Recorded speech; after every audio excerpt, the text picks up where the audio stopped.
everybody, welcome back to part 5. Hope you're doing well. In the last episode we dealt with Neovim treesitter. We learned what it is. We also learned that treesitter is already within the core of Neovim. Now in this episode we're going to continue leveraging treesitter to our advantage, and we're going to improve our ability to edit text. But before we get on with all of that, there's a few preliminary bits of information that I have to talk to you about first. Over in our plugins.lua, I made a slight mistake in the last episode. This auto install variable, last episode I said that this thing makes sure that these parsers are installed, but that's not true. Ensure installed, by definition, makes sure that these parsers are installed at all times. Auto install is something completely different. If you enter a file that you do not have a parser installed for, it's going to automatically install that parser for you. So you can see that in this list, I never specified a C++ parser.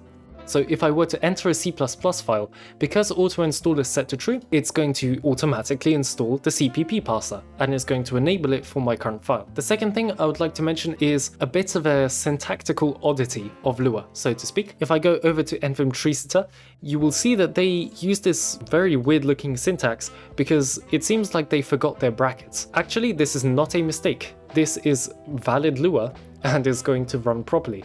It's just in the last episode I tried somewhat waving it away and I added the brackets on my own. But the rule within Lua is that if you're trying to execute a function, in this case it's a require or it's setup or anything, if you're only providing one single parameter to that function and that parameter is a string or a table, you can drop the brackets, but only if it's one parameter and if it's a string or if it's a table. So in this case, I can just go ahead, I can remove these brackets and it's going to work just fine. However, if I were to for example, provide a number here like 32, yeah, no way that's working. Same goes with setup. I can remove both of these brackets because I'm providing only one parameter and I'm providing a table which satisfies the rules. In order to keep things consistent though, I'm going to use brackets at all times with basically no exceptions. It's nice to keep things consistent in your config, and yeah, so we're just going to stick to one style and one style only. Alright, so we can now move on to learning something new. What I would like to teach you now is the leader key. We are going to be setting up key maps very soon,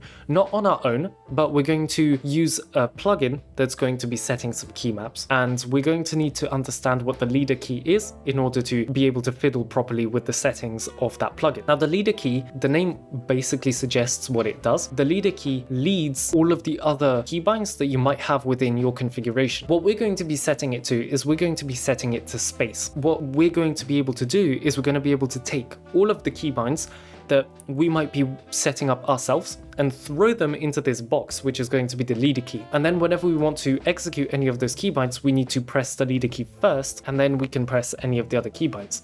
So imagine I wanted to create a keybind called SS, which is going to stand for Start Selection. If I were to bind that just regularly within Neovim, it's going to override the S key within your session. And you might not want that. You might want to use the S key for other tasks. Instead, you can bind your keybind to leader SS.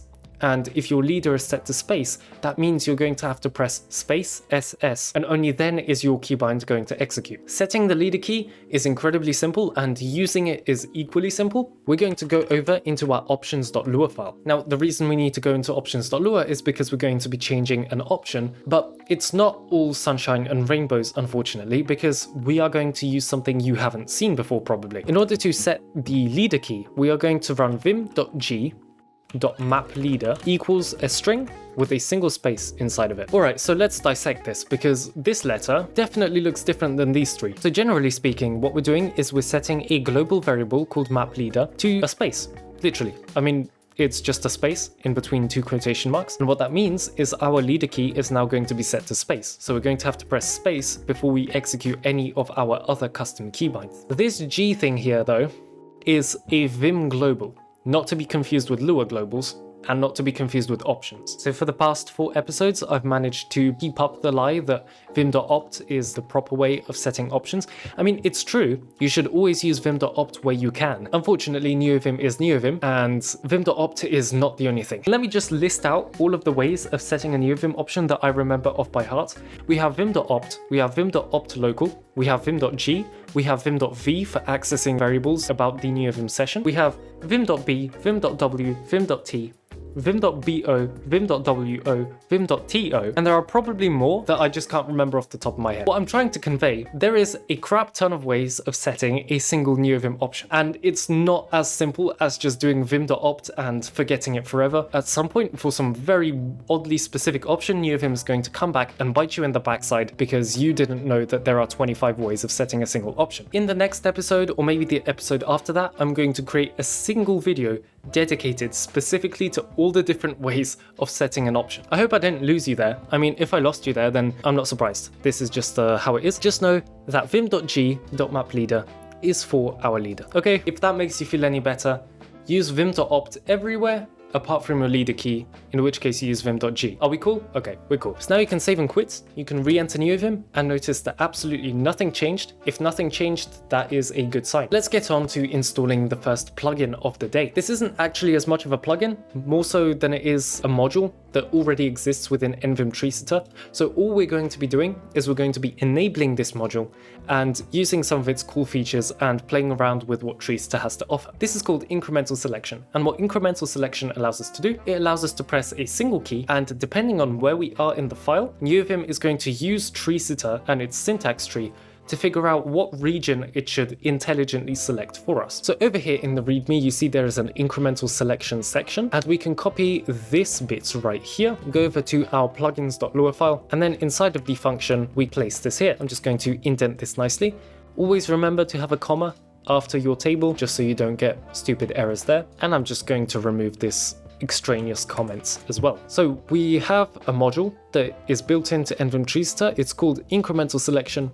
We are enabling it, just like we enabled the highlight module, but we're also providing a set of key maps. And so what this module is going to do is it's going to bind a bunch of keys, in this case GNN, GRN, GRC, and GRM, and these keys are going to do something specific, like initializing the selection, incrementing using nodes, incrementing using scopes. So let's see how all of this works. We're going to save and quit and re-enter. This just refreshes all of the plugins and makes sure that everything works. And down at the bottom of the file, I'm going to, for example, hover over this node underscore incremental bit, and I'm going to press GNN. GNN initializes the selection, as the name suggests, init underscore selection, and you see that Neovim highlighted this node underscore incremental bit. If I use the node incremental keybind, which is GRN, and I'm going to press GRN, you can see it's selected more now, and I can press GRN again. And oh, look at that. So it's using treesitter to figure out which parts of code it can select, like which parts of code are worth selecting, and it can constantly increase the incremental selection until eventually we'll start selecting the whole file. Now to decrement the selection, we use the node decremental, which is GRM. It's quite fun to play around with, and it's also contextual. So if I have my cursor over here and I initialize the selection with the GNN, there it is, that just works. I can also go inside of the string. If I press GNN, it's going to select the inner contents of the string. Now I don't use this all that often, but I have it enabled at all times, and sometimes, just sometimes, it's very, very useful. I don't want to think, I just want to let Neovim select some parts of this code, depending on where my cursor is, and I can do that by just pressing GNN. Now, one thing I don't like about this whole situation are these keybinds. These are some terrible keybinds, and the reason they're terrible is because they do not convey anything to us as the user. I mean, GNN, I'm not quite sure what that means. If it were GNS, it would have made sense. Go new selection, get new selection. But GNN, look, I have no idea. So what we're going to do is we're going to use the rule of mnemonic keybinds. Now what that means is we're going to structure our keybinds in such a way such that they're easy to remember for our brains. For example, SS could start a selection. SI could selection increment, and then SD could selection decrement. That's what I mean by mnemonic keybinds. It's a sentence that you can form in your head and you can then derive a keybind from without any sort of mental overhead whatsoever. But we don't want to do just SS. Like I said earlier, this will create a keybind called SS and is going to override the default S key within Neovim. And so this is where the leader key comes into play, because we're going to prefix this with leader. Whenever this keybind tries actually setting the key map, Neovim is going to see that it's prefixed with leader and is going to replace this with the leader key, in our case, space. And so this, theoretically, is literally just going to become space SS, like this. And I'm going to change all of these keybinds to something that, in my opinion, is nicer to work with. Here we have start selection, selection increment, selection scope or scope, and then selection decrement. Remember, everybody's brains are different, and so if these mnemonic keybinds don't work well for you, change them. Change them to something that feels natural to your mind, so that when you're forming these sentences in your head, oh, I need to start a selection, oh, I need to increment this selection, you can use your own keybinds, and that's going to make your text editing experience simply less frictionful. Remember, you're creating your own configuration, you're not just blindly following along what I'm doing, so if there's anything you don't like, feel free to modify it. Alright, let's explain what all of these do. But before I do that, it might be good to save and quit so that all of these keybinds are activated. And now if everything was set up correctly, if you press space SS, it should highlight the region depending on where your cursor is. And now I can press space SI to increment the selection and space SD to decrement the selection. Sweet. Now I never discussed what scope incremental is. The way you should think of scopes, specifically in Lua, a scope is a bit of code where a variable can live in, but only for the duration of that scope. Might seem like a bit of an odd way of explaining scopes, but think of it this way. When I define a lazy path up here, I'm defining it in the file scope, right? This is a file level scope, and so I can use this variable wherever I want. I can use it inside of this function, I can use it inside of here, and it's going to work.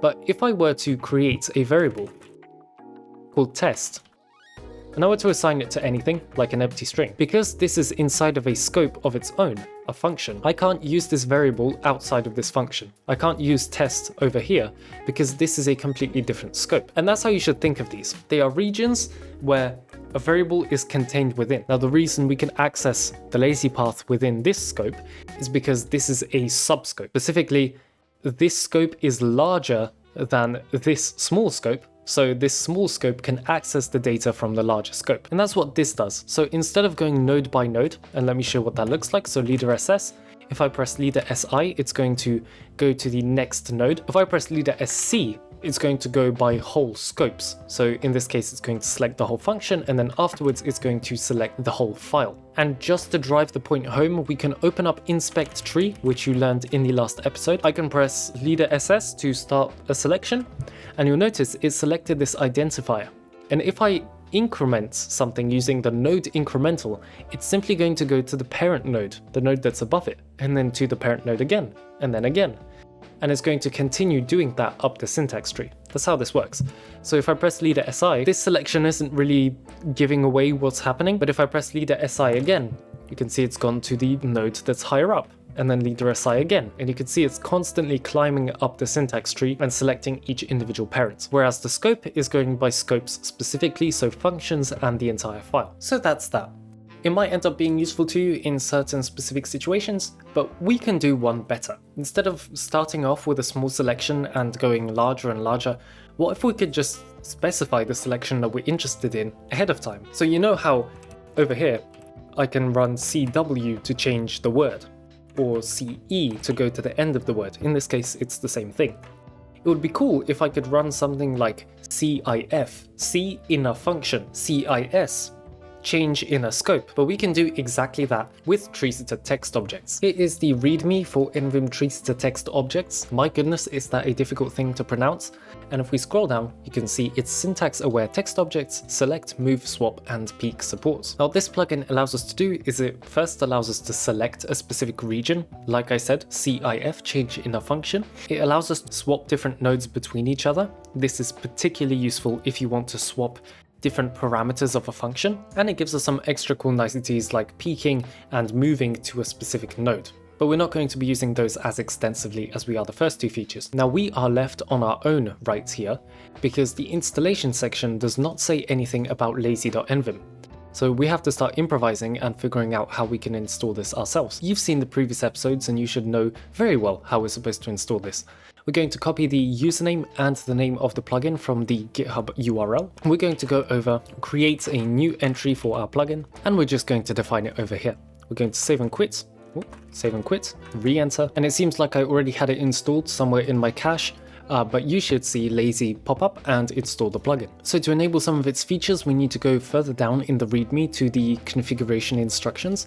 And let's look at the select configuration. Define your own text objects mapping similar to IP in a paragraph and AP a paragraph. Okay, so you might be tempted to just copy absolutely everything and put it into a config function for this specific plugin, but you'll notice that we're requiring nvim treesitter.configs.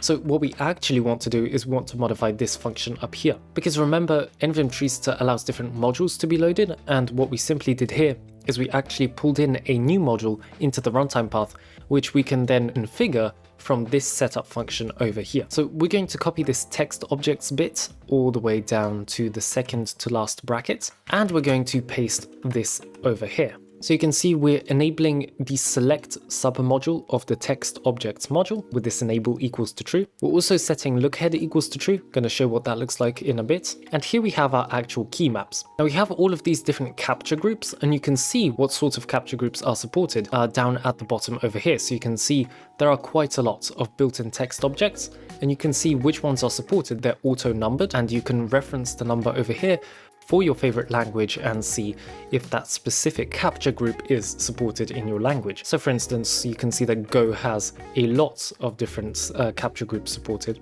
So does Nim, so does Python. Let's see the plugin in action. We are going to save and quit, re-enter, and let's go up to this function, as it's going to be the simplest to demonstrate. And I'm going to use the AF keybind, which we defined down here, which is around function, and we're going to use the delete keybind to delete this whole function using DAF.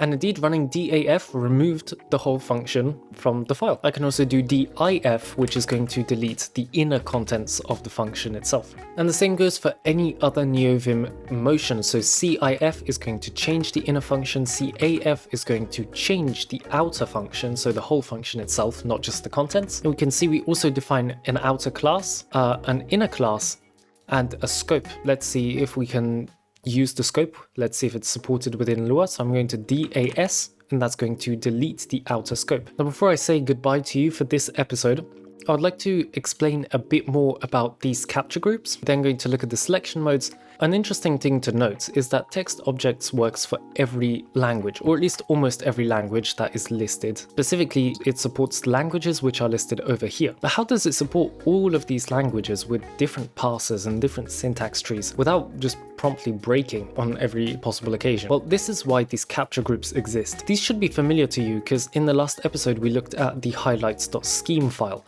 This was a file that told nvim treesitter how to highlight a given language, and it would use these captures. It would use this at, for example, at constant to mark something as a constant, and we were able to then see that in the highlight command with, for example, at constant. But in this case, we're not defining any highlights, we are simply defining some sort of capture for a specific language, and you can see that you can use the capture groups defined in textobjects.scheme. This already gives us a good hint as to where we should look. This means that somewhere in our runtime path there is a file called textobjects.scheme within a queries directory, because if you remember, we're supposed to place our queries in a queries subdirectory for it to be found by the runtime path. Now there is a command that allows us to see given queries for a given language, and that is the tsedit query command. So for instance, I'm not sure if you remember from the last episode, I showed you the highlights.scheme file for Lua. Well, I can just type highlights, and it's going to open up the highlights scheme file for the language I have currently open, and that is Lua. And indeed, you can see that we have the nvim treesitter plugin, the queries directory, Lua, and then the highlights.scheme file. And inside of here, we have all of these capture groups for highlights. I'm going to run bdelete to delete that file. We can actually run tsedit query, and if you tab complete, you'll see that there is also an entry for text objects. Because we installed the text objects plugin, it exposed its own scheme files, and we can now edit those over here.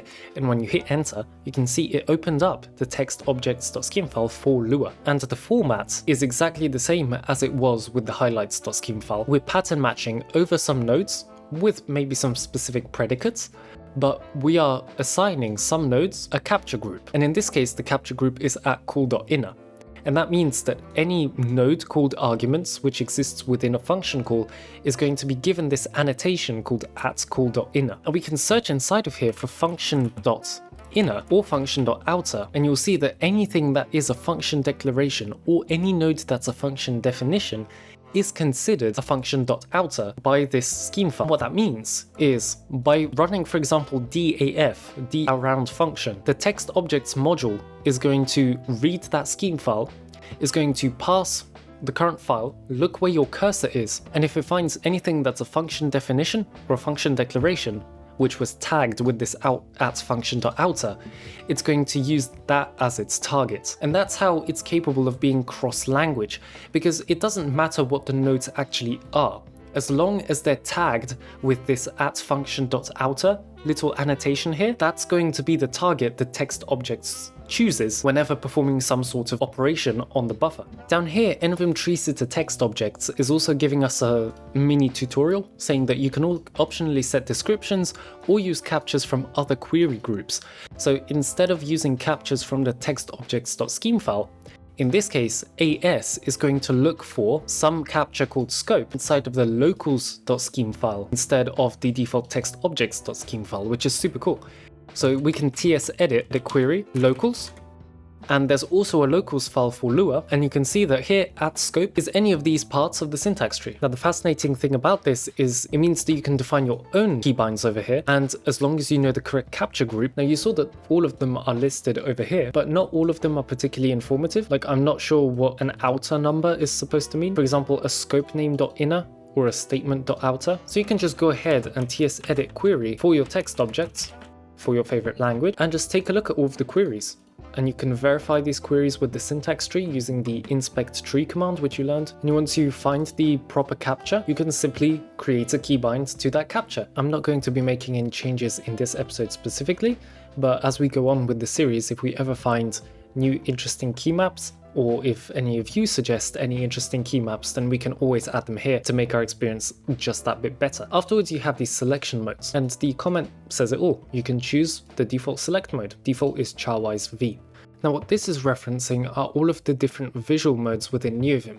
So just pressing V is charwise mode, pressing capital V is linewise mode, and pressing Ctrl V is blockwise mode. And so you can specify for each specific capture what you would like that mode to be. And you'll notice with the at function.outer, if I move over here into the function and I press DAF, you'll notice it's deleting absolutely everything, including this config statement, because it was configured to use linewise visual mode for its selection. And so it's selected basically like this, because it saw the function began here, saw that it ended here, and used line-wise visual mode to select the entire region. We can tweak that. For instance, we can make it a lowercase v, and if you re-enter Neovim, if I go over and now press DAF, it only deleted the function part, not the entire line. So I'm going to remove most of these comments here, mostly because you don't really need them. Once you learn what this stuff means, you remember it forever. We can just keep some of the descriptions, the basic descriptions. And as a final part to this video, let me explain what this look ahead feature is. The look ahead feature is very simple. If my cursor is not directly within or on a function,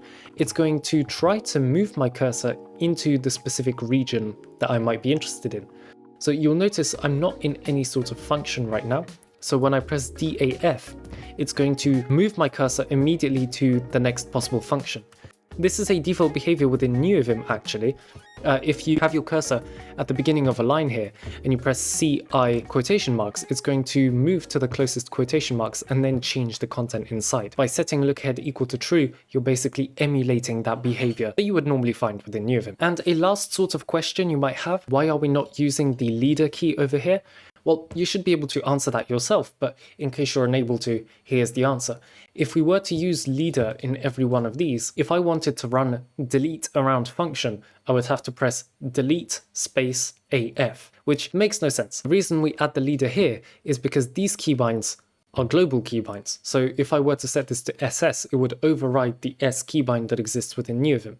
But these are motions. So these only apply when you want to operate on a specific range. So you first have to press a key like C or D or V before you can perform this sort of motion. Okay, so that was it for this episode. This one was a bit of a slow burner. We had to go through some of the plugins and how to set them up and all of the explanations and so on. I'm also going to be releasing a episode 4.1, which is going to be an extension of episode 4, where I go really into the details of what treesitter is doing behind the scenes. We're going to look at how to compile a parser on our own and how the whole compilation process happens. But in the next episode, I would like to either talk about all of the ways of setting a Neovim option, or I would like to start discussing general tips and tricks to installing different plugins for your Neovim configuration, and what common pitfalls to look out for and common standards that exist within the Neovim plugin space. Afterwards, we're going to set up LSP, and after I'm done with LSP, I think the rest of this series is just going to be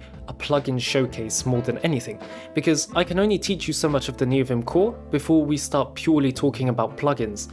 And when we do, well, there's not really that much to talk about. I mean, I can talk about some of the features, some of the interesting things that it supports and allows, but after a while, you have to start searching for your own plugins and you have to start looking for what you want in your configuration and what you feel fits your programming or editing style. So there's quite a lot to look out for. There's the episode 4.1.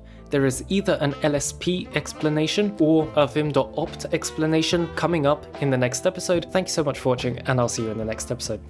Ciao!